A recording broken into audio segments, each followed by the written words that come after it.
Onto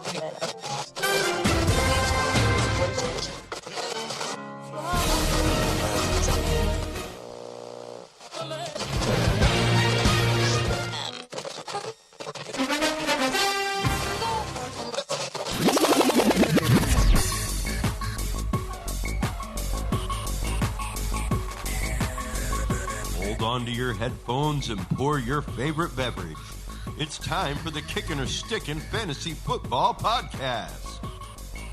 Now, fresh off the sidelines, your host, Matt McPeak.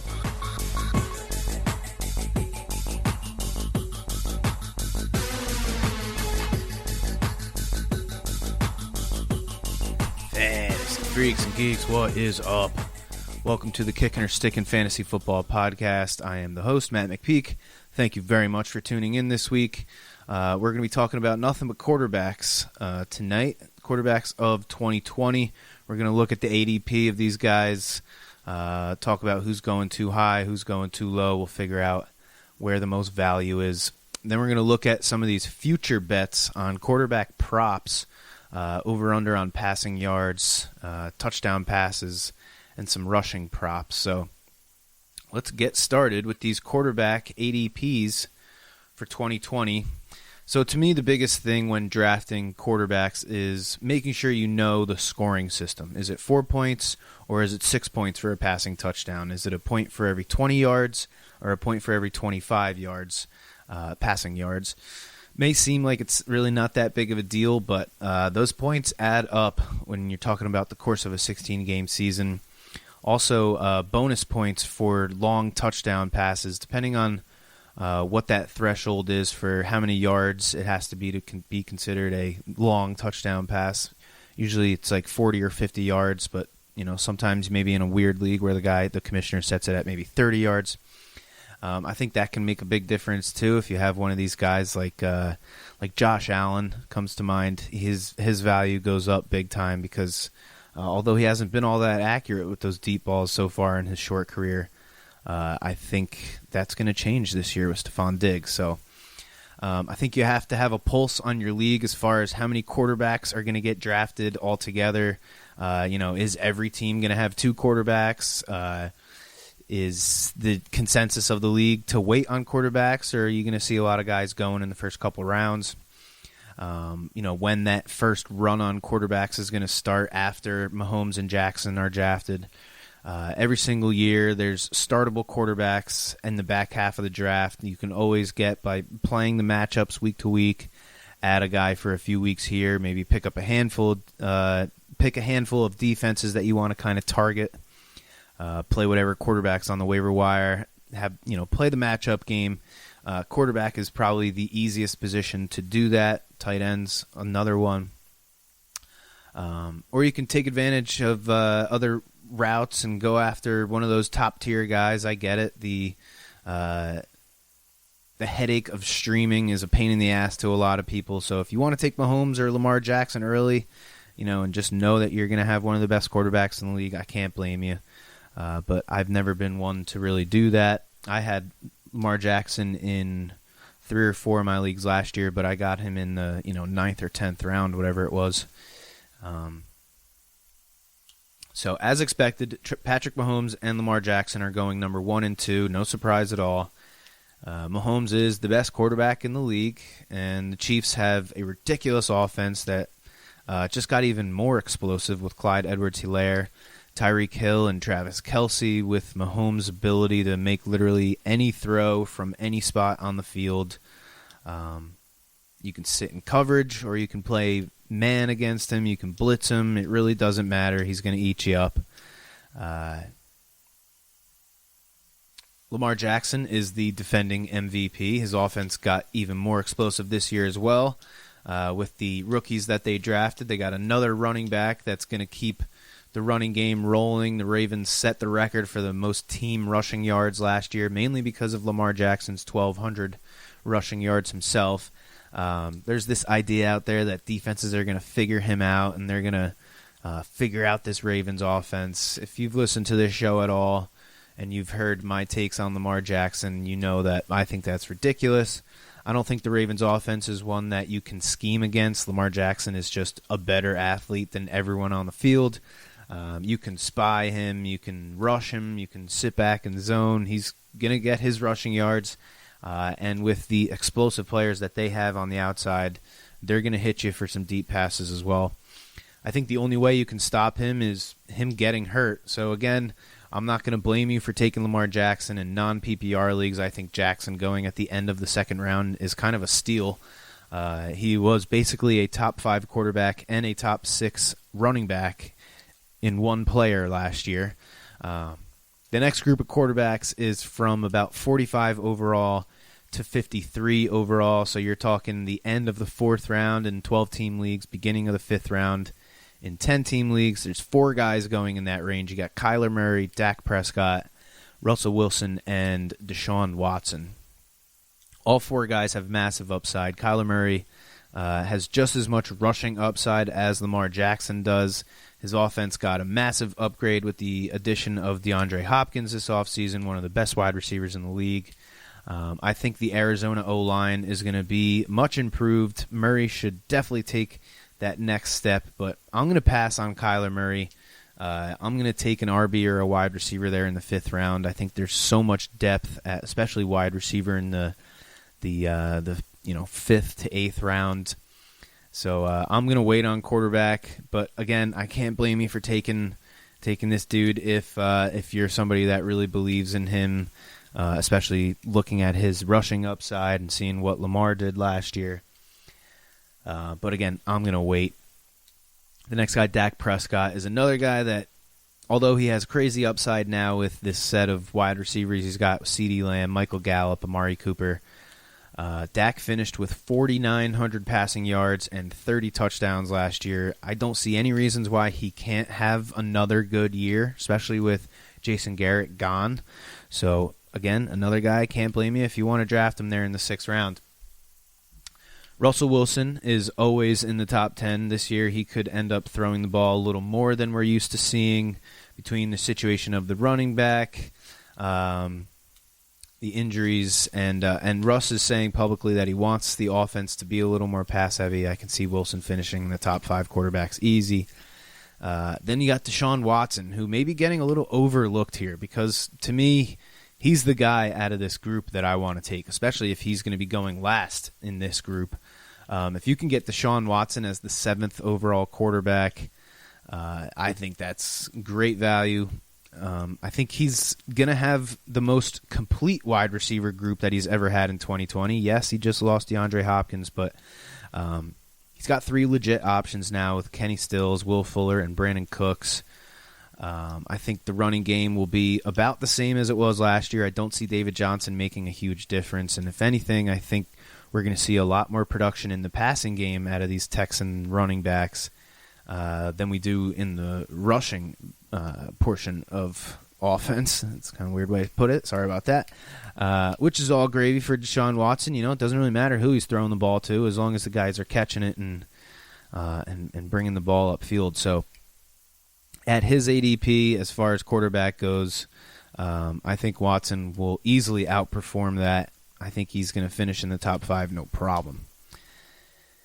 The next group of quarterbacks are going between the 7th and the 8th round. So you're talking Josh Allen. He's had some pretty significant accuracy issues, but he's another guy that brings a lot to the table with his rushing ability. He picks up a lot of first downs with his legs. He gets a lot of goal line carries. And if he can just be a little better with his deep ball accuracy, he could be huge in fantasy this year. We got a major upgrade at wide receiver, as I mentioned earlier, with Stephon Diggs coming over in that big trade. And the Bills drafted another running back to give them a legit 1-2 punch with Singletary and Zach Moss. I'm not a guy that drafts quarterbacks in this range, but if he falls to the 10th round, I'm all about it. I'm not comfortable taking him in 7th and 8th, but if he's going to fall, then I'm all for it.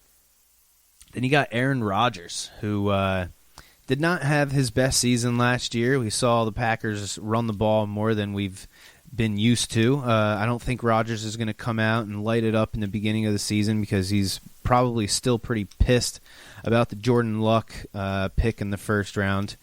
But I think Matt LaFleur wants to continue running the ball. Wouldn't be surprised if they run it more in 2020 than they did in 2019. I can't believe it, but yeah, I think I'm going to pass on Aaron Rodgers, man. Again, if he falls to the 10th, 11th round, then I'll take him. But 7th or 8th round, he's not the same quarterback that he was. The next guy, Matt Ryan, he's been one of the more inconsistent former MVP quarterbacks in the league since his 2016 MVP year. He's finished 15th, then 2nd, and then 11th in the past 3 seasons. I do like him this year with the additions they've made on offense. They bring in Todd Gurley, who I think should catch a good amount of passes. They replace Austin Hooper with one of my favorite players to target this year, Hayden Hurst. He's got Calvin Ridley primed to have a third-year breakout season like we see a lot of times with these wide receivers. Plus, I don't know if the Atlanta defense has gotten any better. If not, they might have gotten a little worse, which means more shootouts in Atlanta, especially with the NFC South getting so much stronger with Brady in the division. He's going 9th right now, that being Matt Ryan, and I think that's the perfect spot for him at the end of the 8th round. So he's a guy that, if you're going to take, if you want one of those safer quarterbacks, not a guy you want to use a top 8 pick, but somebody that you don't want to have to wait around for, then take Matt Ryan there in the 8th or 9th round, or the 9th or 10th round, and you should get a pretty consistent player. Next is Drew Brees. He's going 10th among quarterbacks right now in what could be his last year in the league. The Saints finally got him a legit number 2 wide receiver in Emmanuel Sanders. We saw Jared Cook have a career year as far as touchdowns go with Brees last year. Taysom Hill is as versatile of a number 2 tight end as you're going to see in football.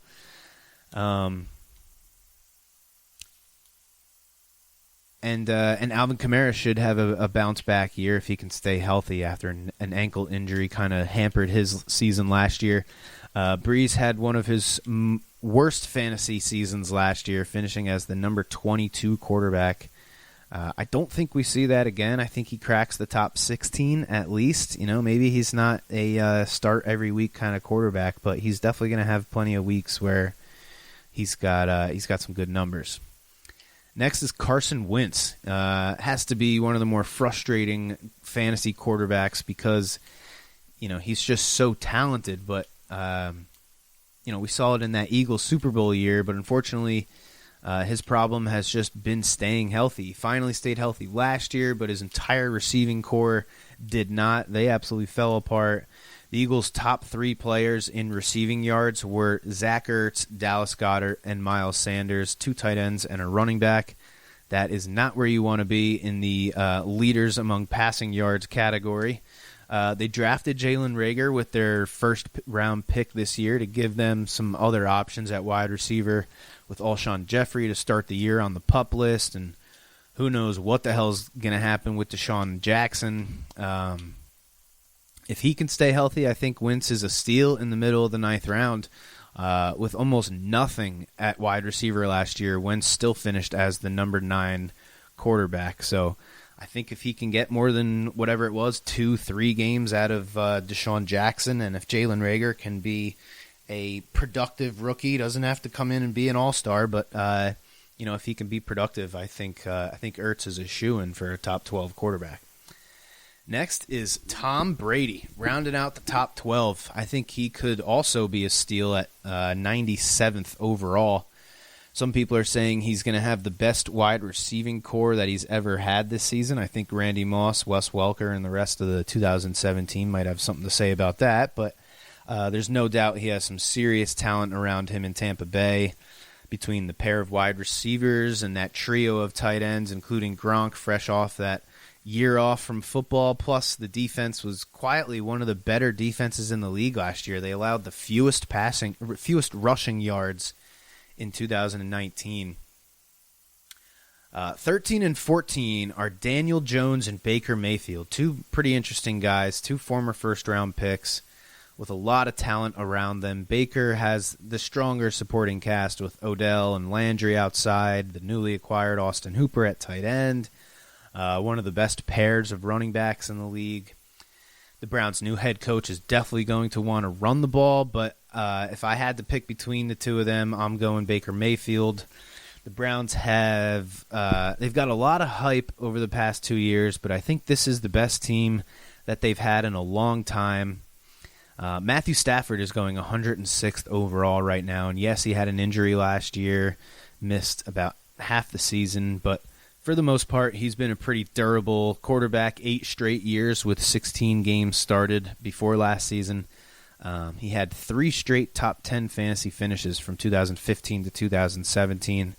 I think Stafford could be one of the safest quarterbacks with the most upside going after the 100th pick. So again, if you're one of these guys that wants to wait around and stock up on running backs and wide receivers in the first 8 to 10 picks, then I think Matthew Stafford is somebody that you can target after the 100th overall pick and get a startable quarterback. The next 5 quarterbacks are all guys that I'm avoiding altogether. If I miss out on any of the guys that we've already mentioned, I'm going to continue to wait until after these 5 guys go. I think Jared Goff is one of the most overrated quarterbacks in the league. He just got, whatever it was, a $140 million contract, and I think he's proving to us that without a all-star running back and a great offensive line in front of him, he's nothing more than a very average quarterback. Ryan Tannehill was great in the second half of last year, but that offense runs through Derrick Henry, and I'm not sold on Tannehill at all, really. Kirk Cousins will most likely need to carry the team more this year with Stephon Diggs gone and Dalvin Cook possibly holding out. We just don't know what the hell is going to happen there. But I cannot bring myself to draft Kirk Cousins. I just can't do it. Big Ben Roethlisberger is a borderline Hall of Famer, but that elbow injury for a 38-year-old quarterback with his injury past, you couldn't pay me to draft Ben Roethlisberger this year. And the 5th guy that I'm avoiding is Jimmy Garoppolo, who could easily outplay his ADP, but I think the 49ers, like the Titans, are going to run the hell out of the ball. They're going to play ball control offense. I think they're going to limit the throws downfield, and for that reason, I want to pass on Garoppolo. Plus, we got the rookie from last year, Deebo Samuels, is going to miss the first at least 4 weeks of the season, so that's another tick against Jimmy Garoppolo. The next group is a really interesting group. Joe Burrow has one of the best groups of wide receivers in the league with A.J. Green, Tyler Boyd, John Ross, and a fellow rookie, T. Higgins. I think him and Zach Taylor will be a really good match, and I usually want nothing to do with rookies, but I don't know, man. There's something about Joe Burrow that has me interested, especially if he's going to fall past these guys like Tannehill and Cousins and Garoppolo. I think he's a great second quarterback to draft and just see what happens with him. You know, maybe the Bengals catch fire in a bottle here, and you know they find themselves a starting fantasy quarterback for us. Next is Drew Lock, another young guy, played really well to close out the year in 2019. The Broncos drafted a pair of wide receivers early and another tight end to go with Noah Fant. They signed Melvin Gordon. A lot of things to like for Drew Lock. I just think they want to run the ball and play defense there in Denver. They have a former defensive coordinator as head coach in Nick Fangio.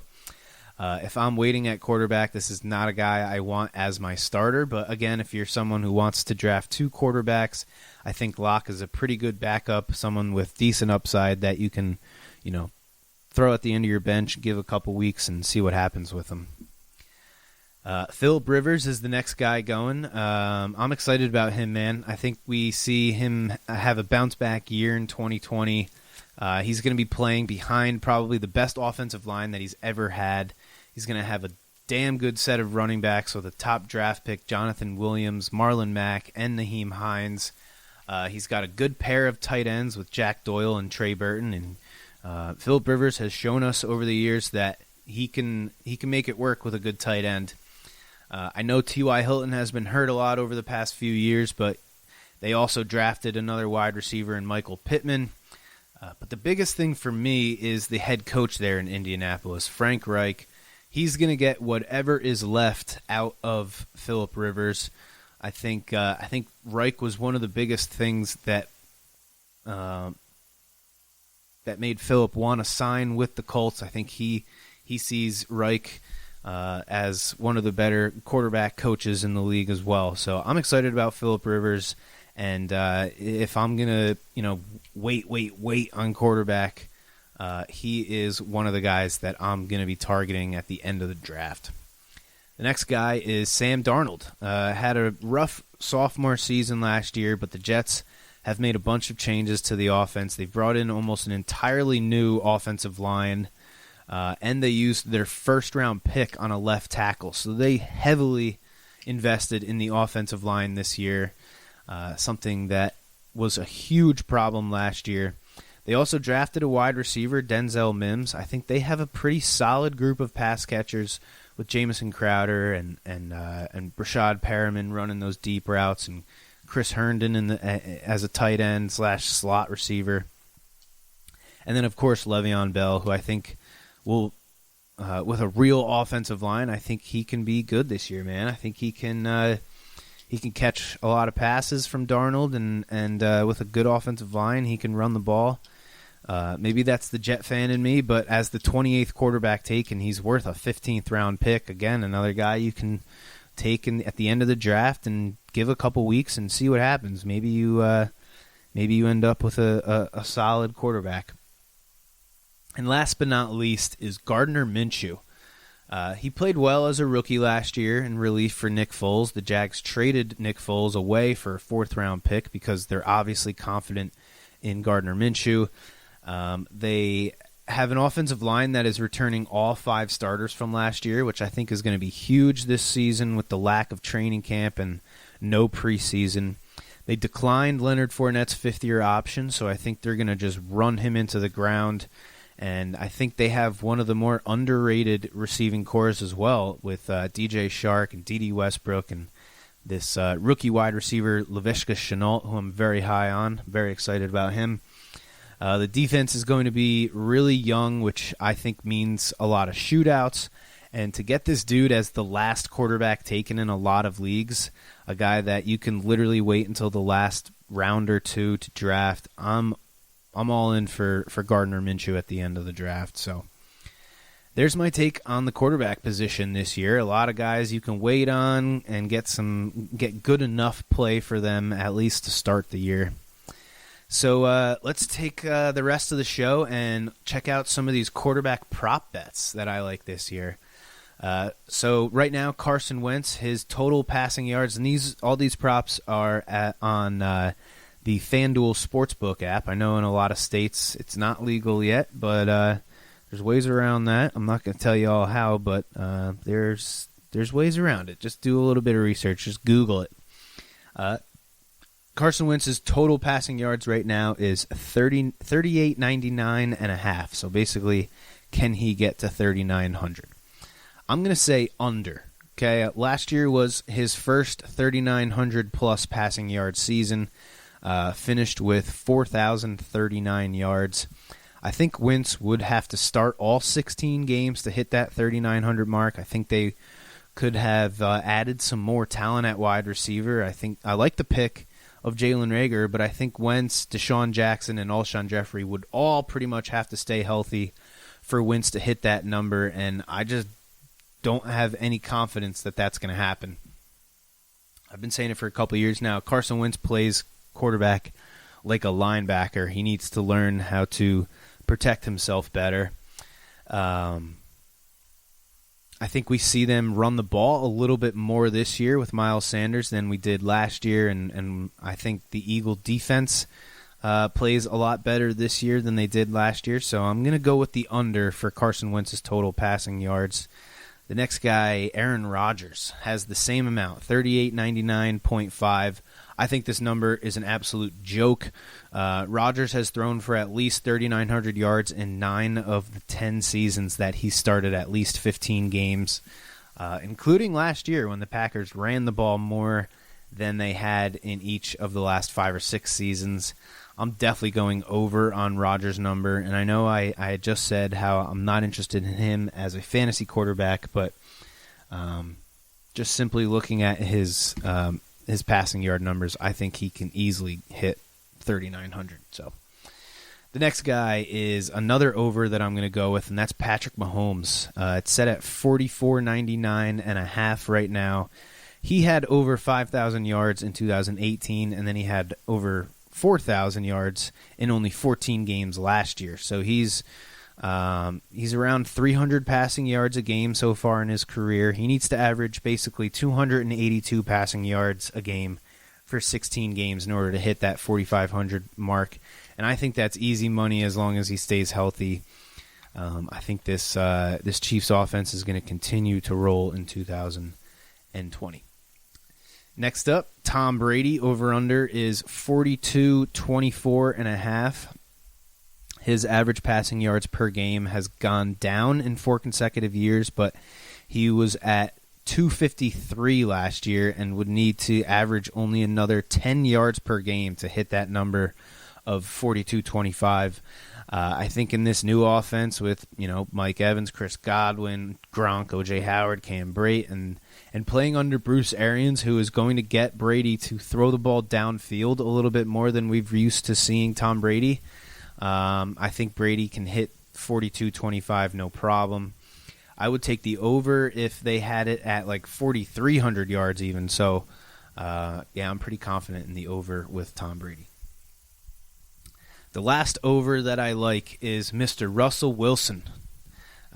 His is at 39.50.5 right now. Russ has thrown for more than that in 4 of his last 5 seasons, and that is in an offense that is dedicated to running the ball. Wilson has been vocal about wanting to throw it more, and with DK Metcalf looking ready to take a big step forward in 2020, and again, that running back situation being somewhat of a question right now with the injuries to Chris Carson and Rashad Penny, I think Russell Wilson hitting 39.51 is another pretty easy one. Moving to the over-under at touchdown passes, I also like Russell Wilson's over on passing touchdowns, which is at 30.5 right now. He's got to get to 31, essentially. He's had at least 31 in each of the last 3 seasons, and again, I think they're going to throw the ball a little bit more in 2020. I think we see a good 10 to 12 goal line touches that in years past would be going to running backs that I think are going to go to DK Metcalf on corner routes and jump balls in the end zone. I like Russ to hit 31 touchdown passes for sure. I like Baker Mayfield's over as well at 23.5. He had 27 in only 14 games as a rookie, and then he had 22 last year. Odell was dealing with a handful of injuries that kind of hampered him, and if he can stay healthy, I think Baker hits that no problem. They brought in Austin Hooper to go with David Njoku. They made a bunch of upgrades on the offensive line, and the Browns have a real head coach now who actually knows how to coach an offense. So, again, I like Baker Mayfield's over for passing touchdowns. Another over I like, I know it's a lot of overs here, but what can I say? This is a fantasy football show. I like Lamar Jackson over 26.5 touchdown passes. He had 36 last year. So you take 8 away from him, and he's still going to hit over 26.5. With one of the least talented wide receiving cores last year, again, he had 36 touchdown passes. They added 2 wide receivers in the draft, and I think the Ravens will put a little more emphasis on the passing game this season. Plus, with J.K. Dobbins as the primary pass-catching running back, nothing against Mark Ingram, but I think J.K. Dobbins is just going to be a much better pass catcher. I think we see more receiving work from the Baltimore running backs. I love Lamar Jackson. I'm not going to lie. He won me 2 leagues last year, and I honestly think last year was not his ceiling. I think he can do better. Maybe not in the rushing yard category, but I think he definitely has room to grow in the passing game. So That's going to do it for my quarterback prop bets and for the quarterback episode as a whole from the Kickin or Stickin Fantasy Football Podcast. Thanks again for tuning in. I hope you liked it. Next week, we're going to either do wide receivers or running backs.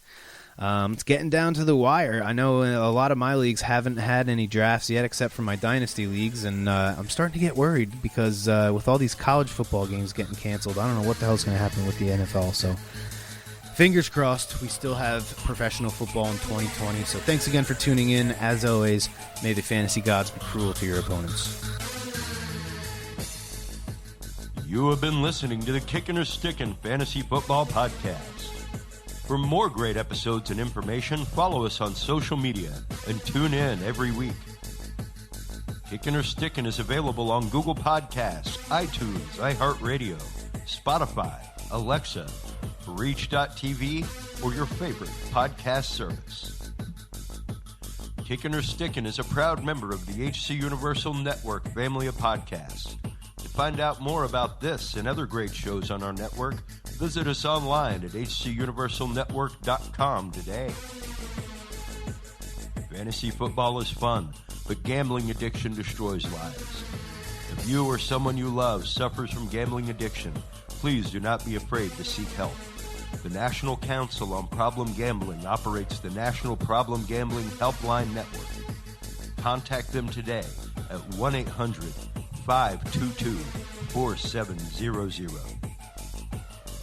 Thank you for tuning in to the Kickin or Stickin Fantasy Football Podcast. Please remember to play responsibly and always look for your man downfield.